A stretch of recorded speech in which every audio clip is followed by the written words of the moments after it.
Welcome back, Lauren. I'm really glad to be here, Kimberly. Thank you.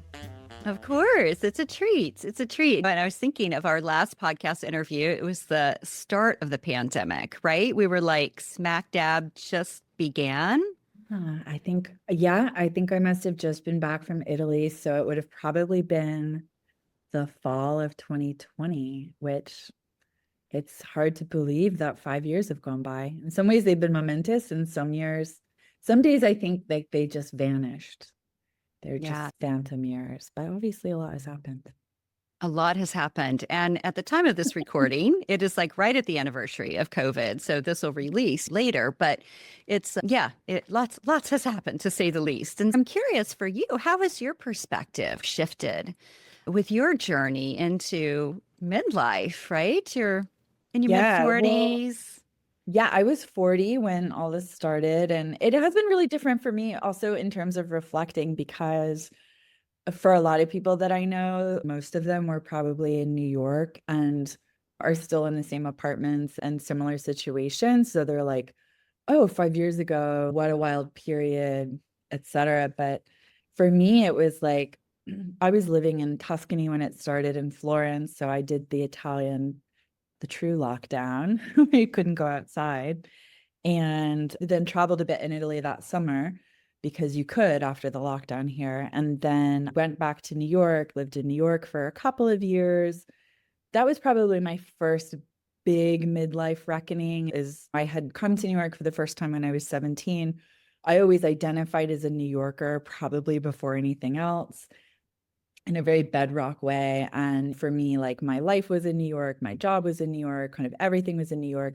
By the time I was in my late 30s, just a lot of like beliefs that I had set up for myself just became untenable. And that culminated in me quitting everything when I turned 40, giving away pretty much everything I owned, getting on a plane with my cat Toscano and moving to Florence to go to jewelry school full time and intending to see where that went. Like I really thought I'll live in Europe and I'll find a way to make it work. And because of circumstances, both in my life and the world at large, I wasn't able to. So that was the first time that everything in my life wasn't getting better all the time. Up until age 40, I felt like I had the energy, the world was my oyster. All I had to do was want something bad enough and be willing to work for it.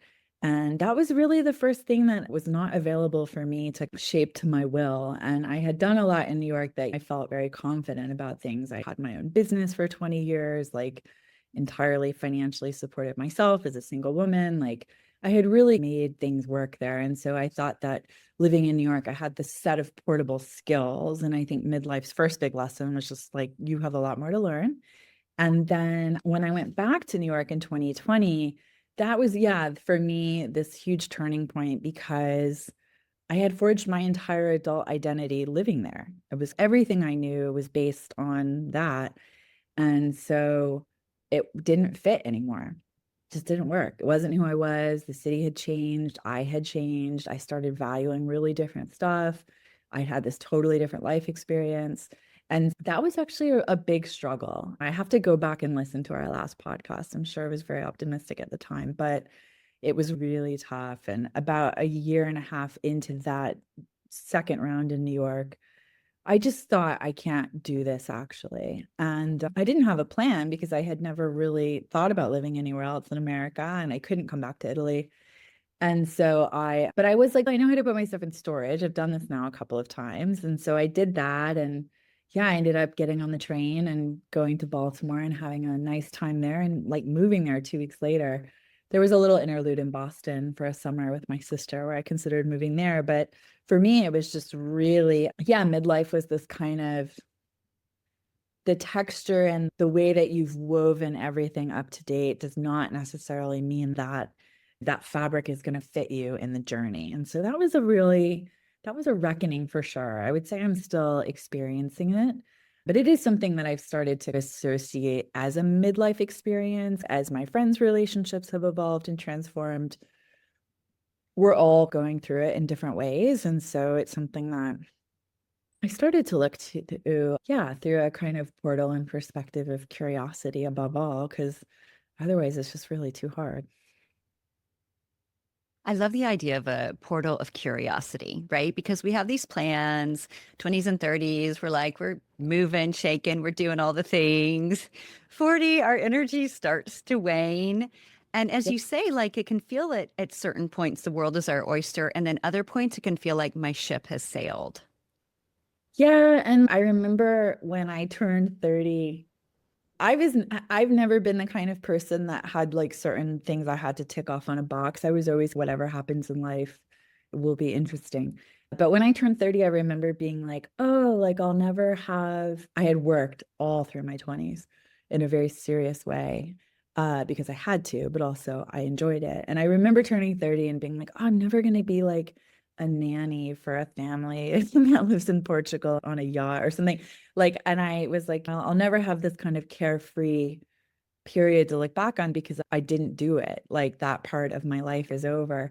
And then it never occurred to me to do that, partially because like I didn't have the kind of resources to be carefree. But I think that as the decades pass, yeah, you look back and you're suddenly like, oh, I didn't do that. But I think it's really important to not let the things that you didn't do make the things that you have done smaller. And the truth is, I just care about different things now. When I was living in New York in my 30s, the mindset that allowed me to live there for a long time. I won't speak for anyone else, but it's a very kind of shared perspective, which is if I can just get enough money, then I can have a good life here. I can buy the $20 tomato at Italy, or I can have these things that I want. And like, they weren't super material because no one lives in a very big apartment. So it's not like it's really stuff, but it was just this idea of these experiences and this access. And then everything was pointed at that. I just have to be able to amass these resources for that life. But when I lived in Italy, it's just not that way. Like people don't have big salaries. You don't spend a lot of money on things. Like it's really like having a glass of wine or seeing each other during the day or like eating lunch together. And I think that I just started to see that what I really valued was time. And I had never thought of that before. When I was young, time was unlimited and I had my own business. So time is just this kind of like raw material that I poured my goals and ambitions and dreams into. But in my 40s, I was like, no, it's this like really precious vessel that can only be filled with shared experiences and connections to other people. And I started to really see, oh, okay, I feel very much like in midlife and not at the end of things or I haven't even begun to think about the way that I'll see things in my 50s, because that's still 5 years away. But I'm very cognizant, especially when I talk to younger people who work with me or that I'm friends with. I do try to say the biggest thing is like you change what you care about in ways that you can't imagine. Like I just did not have the environment psychologically or any other way in my 30s to think, oh, what I really want is time off and like a train ticket to go to the sea. It just wasn't my world. It wasn't my life. And so I feel really lucky to have had that experience. But it did, tip the scales in the sense that suddenly I was like, oh, all right, some of the experiences and resources that I have are going to support me in this new way of thinking. And some of them, they're outdated kind of contracts that I made with a former version of myself. And it's okay to let that go. But that's really tough too. I think part of the thing about midlife is like, yeah, I didn't get married. I didn't have children. I didn't do certain things. I didn't live anywhere but New York until I was 40. And so I think yeah, you start to be like, oh, I didn't. And that's new because when I was in my 30s, it was like, I still might do these things. They're still totally within reach. But now I feel like, yeah, I'm definitely living with the questions. I haven't done some things. It doesn't mean that like they won't show up in my life in different ways, like having really close relationships with my friends who have children and supporting them and being together with them. And obviously, I could still get married at any time, but I think midlife is really a point of kind of learning to be okay with things that are absent because the things that are present have real value. Those are the things that I prioritized in my life. That is why they're in my life. Yeah, so what I feel like I'm hearing is a shift of a deeper focus on your values, but your values as of right now, like our Yeah, values in our 20s, 30s, different. And totally. so it seems like you're more aware and really feeling and leaning into value, like a value of time, a value Yeah. of travel. Yeah, and I'm just wanting to be with my friends and the people that I care about. I think before I was, if I'm traveling for work and there's the possibility of seeing someone, in London or Paris, that would be great. That's icing on the cake. Whereas now I'm much more, "Oh, okay, if I'm traveling this year, I really want to prioritize being with the people that I care about. And like work is important to me, but it's not the kind of animating principle of my life because I spent a long time living in a situation where by necessity it was, and that's fine. But yeah, in midlife, you realize, oh, like your work is not the thing that keeps you warm at night, but it's not the thing that necessarily even gives back to you what you put into it. And so I think the other big thing in my midlife era is boundaries. And those have really helped as well. Yeah, it's huge. It really makes a massive difference. What would you say in your 40s in particular, some of the biggest lessons learned? It sounds like values, really focusing on quality time. Yeah, I would say that's absolutely important. And I would just say, yeah, just having less of a binary checklist of what I feel that my purpose in life is. And certainly not measuring it against other people. Because I think in New York, that is very much the way things go, right? Who's buying a house with a down payment from their parents? Who's doing this? Who's doing that? And you can really get very consumed by it just because of the way that life is structured and everything is so interrelated. But I think as I get older, I'm just joy and comfort and success are not finite. Like everyone has access to them in different amounts and in different ways and in different resources in our lives. And so I think like for sure, less measuring. Bye. See you in a bit. Ciao. And more of a sense of what's my kind of soul purpose, what's really making me happy, what is really allowing me to connect in a deep way with the stuff that I care about in the sense that it's going to matter to me as a foundation for the next 20 years. I think that's the thing. I think in my 20s and 30s, very much living in the present, very much living in a near future, right? Like in the next 6 months, in the next year, in the next couple of years, I want to do this. And that was often a professional goal. And now it's just much more, okay, I'm not going to try and kind of imagine what things will be like in 10 years, but I want to live a life that is going to plant the seeds for something really special. Yeah, beautiful. When I think you do a really great job at that, like before we were recording, just talking about the events that, you have going on here in DC. And I don't know if you want to speak to that because it's a cool thing and those who are local or, there's Yeah. just a lot you're doing. I feel very, and my background as a literary publicist, obviously, like the net goal of my work is for you to spend some very, I would say, refreshing solitude with a book. I do think fiction is an incredibly powerful tool to show us how other lives are lived, to understand different ways of approaching the world, and to really, yeah, just have a deeper consideration of what it means to be human and alive in this time right now. That being said, I do think that the fundamental most important thing that we can do is be together in a room. And so events are super important to me. I really love them. I love a kind of salon-like atmosphere where there's some structure, there's some kind of animating thing going on. It could be presenting writers, which I do as part of the Washington Review of Books. WRB presents reading series that we do 3 times in the spring and 3 times in the fall in DC. And we present 4 writers each time in any genre.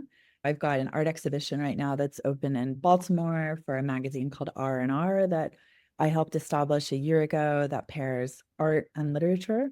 And yeah, I just think it's really important to be with people. I think the less you think it's important to be with people, the more you need to be with people.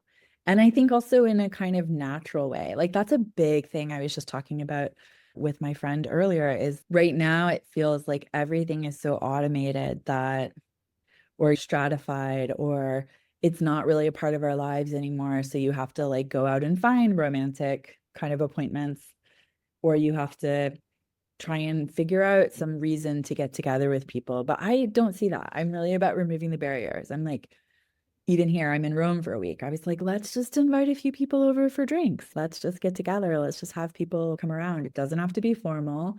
Doesn't have to be like a 6-course meal. It's just meet people where they are and where you are. Because I do think that is when the best things happen. So yeah, I do that a lot with work. I try to do that a lot in life. And also I moved to Italy not knowing a soul. It's not true. I had some friends, but really when I got to jewelry school, I was 20 years older than the students by and large. And had to make friends. And then I moved to Baltimore, not really knowing a soul. And so had to do it again. And so I'm very sympathetic to the idea that we think, oh, I just don't have friends because I'm busy, or I'm just not going out, or my circumstances have changed, or sometimes people are caring for multiple generations and they really can't do anything. But the truth of it is, like, I'm very aware now that like friendship takes a long time. Like it takes, you think when I moved to Baltimore, especially, and Italy to a lesser extent, I was like, oh yeah, I'll have coffee with someone once or twice, and then we'll be really close, or we'll suddenly start asking each other to dinner and things like that. And I was like, I've now learned in the past 5 years, and especially in midlife, which I think it's a bad rap for being a hard time to make new friends. Like it is true that people have established lives. It takes a couple of years to get to that level of texting with someone where you can just be like, are you free? I really want to go for tea. Or there's this cool art exhibition. Like, what about Sunday? So I feel like you've got to run into people, you've got to see them. There has to be that kind of unforced familiarity over time. So I try to do that for people at large, as many events as I can plan. And I love it. Someone came to the last WRB Presents and was like, just moved here. I don't know anyone. I saw this on your Instagram and I was like, perfect. Like you are the person that this whole night is organized for. And because everyone felt like that at some time. So I think that really matters. So as many kind of culture-centered, engaging, exploratory, I'm just really interested in the questions and answers that we're here to discern from our individual experience and how that contributes to the larger project of being alive. So yeah, I do think readings are a part of that. Yeah. And I love that because you do seem to be, how many years have I known you? Maybe 20 Actually, more? a teenager when I was studying yoga in the church. Yeah. So we go back maybe 25, actually, which is crazy. Like I you've thought you always were seemed, so cool. And you would walk by me, laying on my mat, oh laying my down. God, so funny. And then listeners, we reconnected in New York City at an Yep. event that she was at and I was at, and when Hip Tranquil Chick was coming out. So fun. Yeah, and it was something that I felt I could access immediately in your work was I was like, oh, this is community centered. This is community driven. This is about having conversations about shared experiences. Like I'm super, super interested in that. Like I definitely enjoy the idea of reading aimlessly on my phone late at night for hours. Sure, of course. But I work really hard for that not to be the only thing going on in my life because I think you want that spontaneity. You want that informality. But for me, yeah, in midlife, it's definitely the repetition. I'm like, you do have to got to run into people to become friends with them. And it's not just one dinner, it's asking someone along to something that you're going to, or seeing someone a couple times and saying, what was that thing that you posted? I'm really interested in that and seeing where it goes from there. So I do try to facilitate those experiences in the cultural world. What would you say for our listeners who, because I hear this all the time, and believe it or not, just from midlife women, but women fresh out of college, of Sure. just how hard it is to make friends as an adult. And so I think Very you do hard. a really good job of connecting and bringing people along. So, any tips you'd like to share? Yeah, I do have a tip. It's more of a story. So, growing up, I did not have a ton of friends because I had some challenges at home and it was very difficult for me to get to know people. I also changed schools like a few times. And so I was always in a new setting and a new program. And so I just remember like always meeting people and I just didn't have that sort of stability that I knew people who had, which is like going to preschool together and now you're in eighth grade and you have this like library of shared experiences. I was just always in something new. And I even went to two different colleges. And by the time that I got to my first job, which I had gotten because I went to apply for it, it's in a very highly specialized field that my degree is in. And so I went to apply for this job that was in communications. I barely understood what public relations was. I knew the political context for the work I would be doing. And I was like, yeah, I'm like, I don't totally understand what this job is. And they were like, keep in mind, this is the late 90s. They were like, do you like to talk on the phone and write letters? And I was like, yeah, I'm like technically still a teenage girl. Of course I do. So I got this job and I definitely had a natural aptitude for it. And so I started doing it, but I still didn't have a ton of friends. And for the first time, I was in this really cool office doing work that I believed in. Everyone was so cool. I was very intimidated by the people around me. We all kind of went to lunch together. There were some social opportunities, but I was living like in a suburb with my parents to save money. So even when people would invite me out, I couldn't really go because the metro doesn't go there. And it was always like, oh, you can't be like, I'd love to have a drink with you. Let me just let my mom know what time to be at the Met. Like it's pre-cell phones. It was challenging. And I remember thinking, like, sure, if I had a downtown share apartment, maybe I could make this work, but that's not financially within reach for me. And so I was watching Bridget Jones's Diary, and she has that dinner party that's a disaster. And everyone still liked her. And I remember thinking, like, if you can have a dinner party that's like this unpalatable and it still works, like maybe that's the secret. Maybe you just need to share a meal with friends. So I considered the resources that I did have. I was living with my father at the time, and his dining room seated 20 people. And I was like, can I have a dinner party? And he was like, sure. And I hired my sister and my young cousin to be the servers. And I think we had like pizza, but it was like on these beautiful plates. And I spent a week's salary on flowers. I do remember that. And I had these invitations printed, and I just invited everyone that I admired, every single person that I just thought was really just out of my league. I invited, and they all came, and I was amazed. And it changed my life because then I was, oh, it's not that some people have friends and some people don't. It's that friendship is a practice that you can cultivate. And it's like, it's something that you do. It's an offering and it's a gift that you receive, but it's like a thing that you do. And so that's what I always emphasize when I talk to people is I'm like, yeah, you've got to find something to do, and then you have to go and do it. And you'll meet people in the course of doing that, and that will bring them into your orbit. And then there's like a little bit of sending the first text and so on. But I think just picking an event or picking an exhibition or saying to someone like, oh, I've got a friend that's coming to your city. Can I connect you? It's like the more you do it, the more it comes naturally. And yeah, after that dinner, like I got invited to someone's wedding, and then people would include me in things that they were doing in the city. And I was able to like really expand my social world. And so I moved to New York less than a year later, but that was a real kind of understanding of how friendship worked that I was just, you have to really go for it. And you have to have your expectations just, yeah, set in that zone of I'm going to go after this with the best of intentions. This person may not be looking for friends. It's all chemistry based. I was talking about that with my best friend who I'm visiting in Rome this week. And I was like, sometimes you meet, like when we met, and you're like, this person is going to be my real friend. You know it in 5 minutes.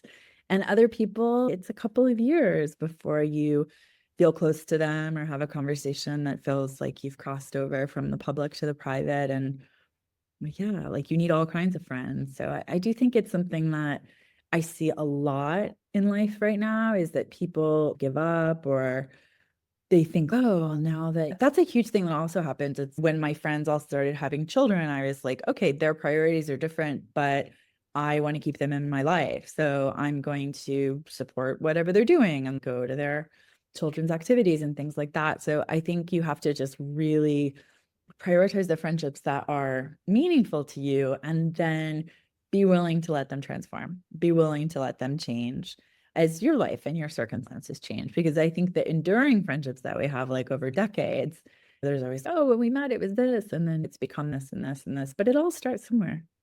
I love that party. And I love that you had all the flowers. I'm like, yes, it's all about the flowers. I'm so obsessed with having calories. I was like, Yeah. awesome. Awesome. Isn't that funny what you have to have? Let me ask you this kind of as a closing question of with your journey and with where you are now and having moved to Baltimore, and what would you say? Because I was thinking with all the travel and the different hats you wear, like what are your grounding practices and like how are you infusing moments of tranquility into a very full, rich Yeah. midlife? I would say definitely for me, it's like cooking, shared meals with friends. It's very grounding for me to be in Italy this week. I didn't come to Italy last year for the first time in 7 years because I was just very sad at the time. And so I found being here really hard, actually, because I couldn't live here and I wanted to live here and I just didn't really want to be on vacation. I wanted to like have a home and that was really tough. And I took a break. But yeah, earlier this year, I was like, I actually really care about my friends, like my kind of internal psychological journey, while meaningful to me, is not as important to me as the idea that I have friendships that I really want to keep up in person. So that has actually, I would say, having done a couple of major moves in 5 years, I would say the most important grounding thing has been my friends. I do like to go to church.